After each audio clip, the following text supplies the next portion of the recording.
గ్రామ పంచాయతీ నిధులను బీఆర్ఎస్ పాలనలో రాష్ట్ర ఖజానాకు మళ్లించారన్నారు కిసాన్ కాంగ్రెస్ జాతీయ ఉపాధ్యక్షులు కోదండరెడ్డి. మార్చి 2న పంచాయతీరాజ్ సంఘటన్ అభియాన్ సమావేశాన్ని శంషాబాద్లో నిర్వహిస్తున్నామన్నారు. ఈ సమావేశానికి జాతీయ నాయకులు హాజరవుతారని తెలిపారు.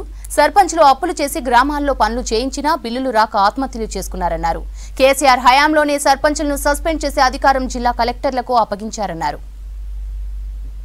రాష్ట్ర పంచాయతీరాజ్ అభియాన్ గౌరవనీయులు రేవంత్ రెడ్డి గారు పిసిసి ప్రెసిడెంట్ గా ఉన్నప్పటి నుంచి అనేక మంది సర్పంచులు గాని మాజీలు గాని రాజకీయాలకు అతీతంగా అందరితో సంప్రదించినప్పుడు రాష్ట్రంలో గ్రామ పంచాయతీలు సర్పంచులు మెంబర్లు అభివృద్ధి గాక అనేకమైన ఈతి బాధలు పడతా ఉంటే ఇది ఎప్పటికప్పుడు అభియాన్ కన్వీనర్ గారు జాతీయ స్థాయిలో కిరణ్ గారు ఇందాక వారు చెప్పినట్టుగా ఒక పాదయాత్ర కూడా జరిగింది భూదాన్ పోచంపల్లి. వారు పాదయాత్ర చేసేటప్పుడు అనేకమైన విషయాలు దృష్టికి వచ్చినాయి. ఈవెన్ భూమి సమస్యలు కూడా దృష్టికి వచ్చినాయి. సో ఇవన్నిటిని దృష్టిలో పెట్టుకొని ఒక జాతీయ కాంగ్రెస్ పార్టీ తన బాధ్యతగా అధికారానికి వచ్చింది. ప్రతిపక్షంలో ఉన్నప్పుడే పంచాయతీ రాజ్ వ్యవస్థ చాలా బలంగా ఉండాలి, అనుకున్నంత మేరకు నిధులు ఉండాలి, ఫినాన్స్ కమిషన్ కూడా ఏర్పడాలి, రిజర్వేషన్స్ ఖచ్చితంగా అమలు చేయాలి అనే ఒక 73, 74 రాజ్యాంగ సవరణను అనుకరించి గ్రామ పంచాయతీలు వాళ్లకు నిధులు లేక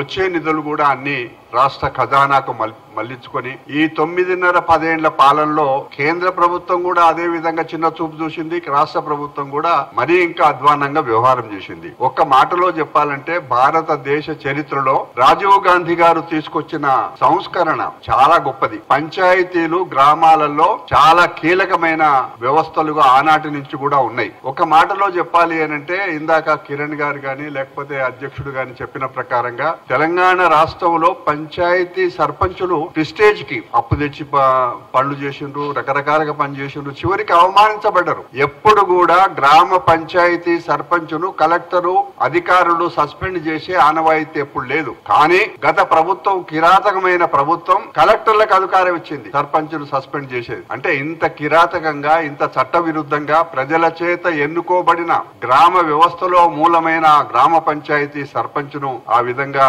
అవమానించడము, సస్పెండ్ చేయడము, ఇష్టం లేకపోతే ఇంటికి పంపించడం, ఇట్లాంటివన్నీ చూసిన తర్వాత కాంగ్రెస్ పార్టీ భావించింది.